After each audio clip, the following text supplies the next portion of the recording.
Vietnam आने वाले बहुत सारे टूरिस्ट इस जगह को इग्नोर कर देते हैं, पर अगर आप एक टूरिस्ट नहीं ट्रैवलर हो तो वियतनाम की हाईएस्ट पीक राइस टेरेसेस में ट्रैक और कैट विलेज में लोकल लाइफ एक्सपीरियंस करके जरूर जाना। गुड मॉर्निंग गाइस, अभी बज चुके हैं सुबह के 6। हमारी बस है सापा जाने के लिए। सापा वियतनाम के नॉर्थ में आता है। नाउ सापा जाने के लिए आपका बेस जो है वो हनोई होना चाहिए। हनोई से सापा जाने के लिए ये वेबसाइट 12 गो वेबसाइट से आप बुक कर सकते हो। यहाँ पे आपको बसेस दिखाई देंगी और डिफरेंट मोड ऑफ कन्वेंस भी दिखाई देंगे। सपोज आप ट्रेन पे जाते हो, आपको ट्रेन दिखाई देगी, पर ट्रेन आपको बस से थोड़ी एक्सपेंसिव पड़ेगी। So this is the interiors of the bus. Bus was very neat and clean, बहुत साफ सुथरी थी और बहुत ही ज्यादा कंफर्टेबल थी। जर्क्स भी रोड पे बहुत कम लगे हमको। आप आराम से ये ब्लाइंड्स बंद कर सकते हो, कर्टन्स बंद कर सकते हो। And pillow super comfortable, excited. बस बीच में हॉल्ट लेती है फॉर स्नैक्स और वॉशरूम ब्रेक। इतना बड़ा फूड स्टॉल है, खाने के लायक कुछ नहीं है। यस राइट, यहाँ पे आपको आपके मतलब का खाने को कुछ नहीं मिलने वाला है, इसलिए थोड़े से स्नैक्स कैरी करना। बस स्टार्ट हो गई and I decided to take a nap, but as soon as Sapa आया the views were so beautiful. You can see rice terraces, people working, very very mountainous feel, amazing. वहाँ पहुँचने के बाद आप ये टुक लेके अपने होटल जा सकते हो। बस स्टॉप से मेन सिटी बहुत ही पास में है। The city welcomes you with this beautiful Sapa lake.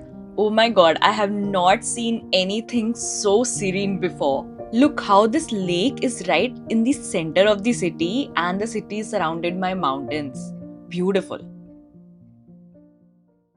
अभी का प्लान कुछ ऐसा है। तो हम पहुंच चुके हैं सापा। सापा में बहुत ठंडा है। अगर आप विंटर्स में आ रहे हो तो कीप दैट इन माइंड कि सापा ठंडा रहता है, specially after mid of October. And if I tell you that it snows in Sapa in December, you won't believe me. So अभी यहाँ पे हम फ्रेश हो जाएंगे, फिर कैट विलेज करके है, we are going to take a walk tour of that. To go to the Cat village हमने ये ग्रैब बाइक ली थी। It is just like Uber bike जो हमारे यहाँ होती है। आप एज अ पिलियन राइडर रहते हो तो 2 बाइक्स थी, एक पे मैं बैठी थी, एक पे प्रणव बैठा था। ऑल्सो अगर आपको ऐप पे नहीं दिख रहा है तो ये बाहर भी खड़े रहते हैं एकदम मेन रोड पे जो सिटी सेंटर में है, एंड दे कम आस्किंग कि आपको बाइक चाहिए क्या राइड के लिए, तो you can take that. I think 2 लोगों का उसने हमसे कुछ 500 लिया था कैट विलेज जाने का। So cat village is like a tourist village setup जहाँ पे अभी भी लोग रहते हैं and it is a ticketed entry. Entrance पे आपको ये प्यारा ट्री हाउस दिखता है, आप ऊपर भी जा सकते हो अगर चाहो तो। I think some ticket was there for that. हम नहीं गए, पर उसके पीछे माउंटेन्स का व्यू देखो यार, कितना सीरीन है। हेलो एवरीवन, सो हम पहुंच चुके हैं फाइनली कैट विलेज। आज दोपहर में हम सापा पहुंच गए थे, जो कि आपने देखा ही। लंच करने के बाद अगर आप भी उसी टाइम पे पहुंच रहे हो तो सीधे कैट विलेज आ जाओ। आई थिंक 2 से 3 घंटा सफिशिएंट है यहाँ पे घूमने के लिए। Actually, this is a traditional village set up by the people here. In fact, there are some actual houses also in which you can go inside. यहाँ पे natural waterfall भी है. It is done in a very pretty way. And आपको यहाँ पे culture, यहाँ का food और यहाँ पे बहुत सारी vendors भी हैं जिससे आप अगर कुछ खरीदना चाहो तो खरीद सकते हो। बट अदरवाइज ऑल्सो ये घूमने के लिए बहुत अच्छा है एंड आपको कोई गाइड लेने की जरूरत नहीं है, कोई टूर कंपनी के साथ बुक करने की जरूरत नहीं है, सीधे यहाँ पे पहुंच जाओ। So this bridge is the main area. इसके दोनों साइड रिवर फ्लो होती है और कल्चरल इवेंट्स होते हैं। यहाँ तक आने के लिए स्टेयर्स क्लाइंब डाउन करने पड़ेंगे, बहुत ज्यादा नहीं है, लेकिन अगर आपके पास कोई फैमिली मेंबर है जो नहीं कर सकता है then you have to keep that in mind. And ये ब्यूटीफुल फोक परफॉर्मेंस होता है यहाँ पे which is included in the entry ticket, so you don't need to pay anything separately and you can enjoy this show.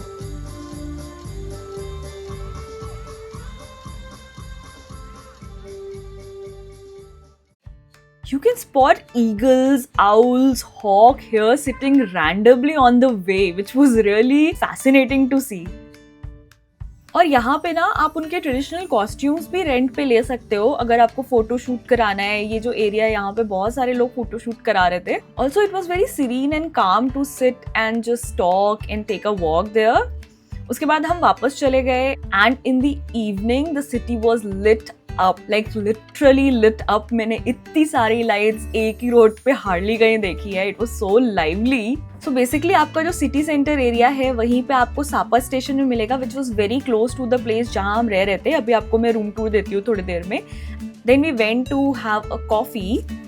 I think I would highly recommend this coffee. I don't know, मेरे taste platter के लिए तो it was really delicious and I think I'm gonna have another come some other day. It's really good. I really liked it. It's different but it's still coffee.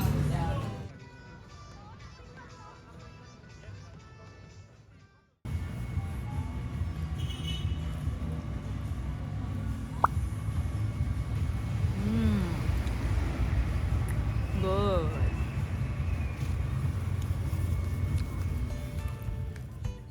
So we stayed in this hotel name Himalaya और ये city centre में ही था. आप देखोगे तो सामने main road है और बस यहाँ पे इतना अंदर आके आपका होटल है. I will give you a tour of our Sapa hotel. It looks nice. This is the washroom as soon as you enter.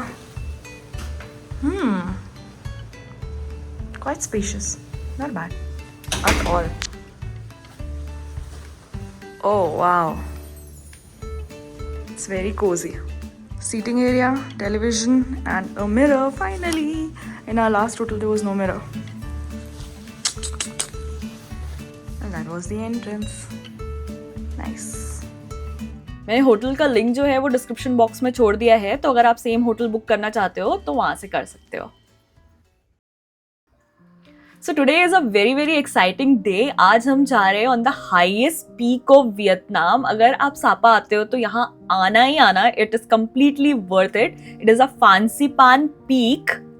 तो फांसीपान की बुकिंग भी हमने क्लुक से की थी. क्लुक का लिंक भी मैं आपको डिस्क्रिप्शन में छोड़ दूंगी जो एग्जैक्ट हमने बुकिंग की थी. फिर भी आप थोड़ा समझ लो बिकॉज ये थोड़ा कंफ्यूजिंग है. तो ये चार्ट है आपके सामने. आपको सबसे पहले स्टार्ट करना है सापा स्टेशन से और वहां से आपको लेनी है मुआंग हुआओ मोनोरेल. बेसिकली मोनोरेल लेनी है जो आपको हुआंग लीन स्टेशन पे लेके जाती है. ठीक है.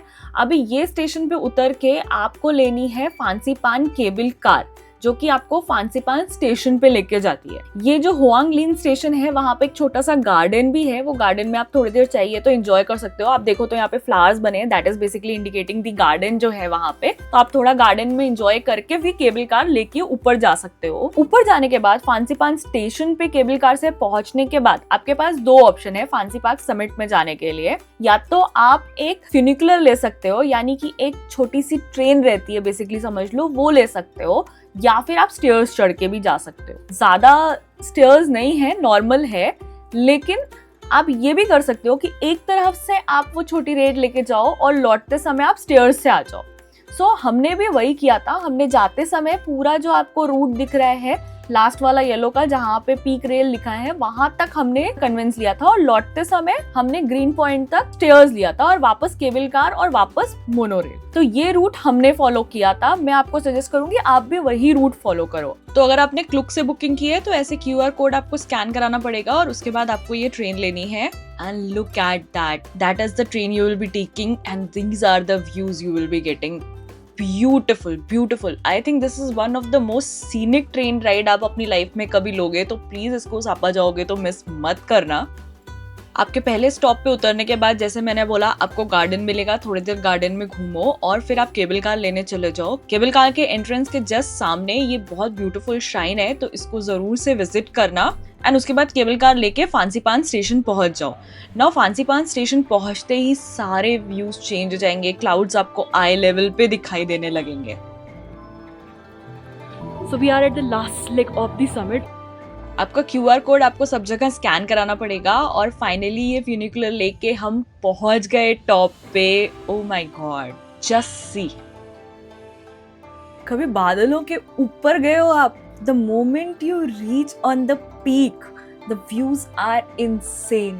You are above clouds, not at the level of clouds. You are above clouds. I can't tell you how dreamy it was. I can't explain in words. आपको जाना पड़ेगा वो फील करने के लिए जो मैंने उस दिन फील किया. तो अभी हम पीक पे हैं और आपको जो स्ट्रक्चर नीचे दिखाई दे रहा है अभी हमें सीढ़ियों से उतर के जाना है. वहाँ पे बहुत ज्यादा नहीं है ऑल्दो वो बहुत नीचे दिख रहा है. आप देख रहे हो उसके लेवल पे भी क्लाउड्स है. और हम जब वहां पहुंचे ना इट वाज सो काम.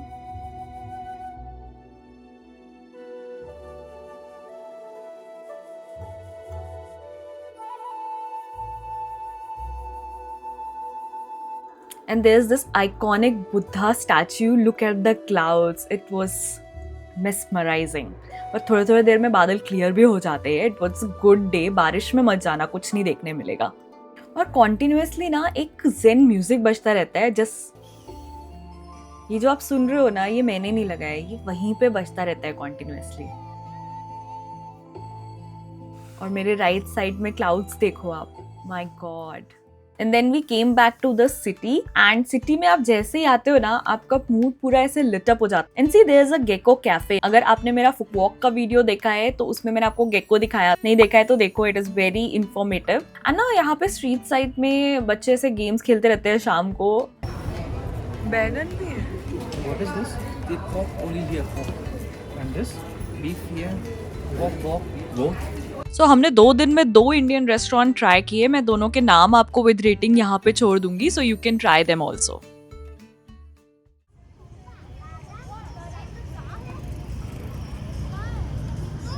ओके, सो आज है हमारा डे 3 सापा में. बेसिकली सापा जो है आपका, जो भी हमने एक्टिविटीज की उसके अलावा it is also famous for trekking and Ha Giang loop. Ha Giang loop is basically a very scenic route जिसपे आप बाइक के थ्रू जा सकते हो. You can yourself also drive और you can get a pilot driver. Another activity which is very famous here is trekking. So lot of people come here for trekking around the villages. आपको वो trekking करने के लिए आप अपने hotel में या कहीं पे भी बुकिंग कर सकते हो. And sometimes people who go for trekking, they go and stay at the homestays in those villages also. So उससे क्या होता है कि आपको वो easy access मिल जाता है. So that trekking was our plan of action today morning, but I was feeling under the weather और बहुत ठंडी हो रही थी, इसलिए I dropped that plan. But अगर आप ट्रेकिंग कर रहे हो तो थर्ड डे मॉर्निंग ट्रेकिंग करके आप दोपहर की बस ले सकते हो, यानी कि 2-3 बजे के आसपास की बस ले सकते हो. हमने ट्रेकिंग का प्लान ड्रॉप किया, इसलिए आपको मेरे पीछे दिखाई दे रही होगी स्लीपर बस. हमने सुबह 9 बजे की बस ली. पहली बस सुबह 7 बजे निकलती है, तो आप वो भी ले सकते हो. Now coming to the bus, right now the bus which we have has toilet in it. अगर लास्ट टाइम हम जब आए थे there was no washroom. So when you are booking a bus, you can ask the travel agent or anyone whether there's a washroom available or not. So that was all about Sapa and a bus from Hanoi to Sapa. I hope you enjoyed the Sapa vlog and do visit Sapa. And one thing I want to tell you about Sapa, that Sapa, it snows in Sapa. Okay, during the month of December and January, and I think monsoons are in the month of July and August. So try to avoid those months when you are coming to Sapa, otherwise you are good to go. Okay, I'll see you next time in another vlog from Vietnam, and until then, take care. Bye bye.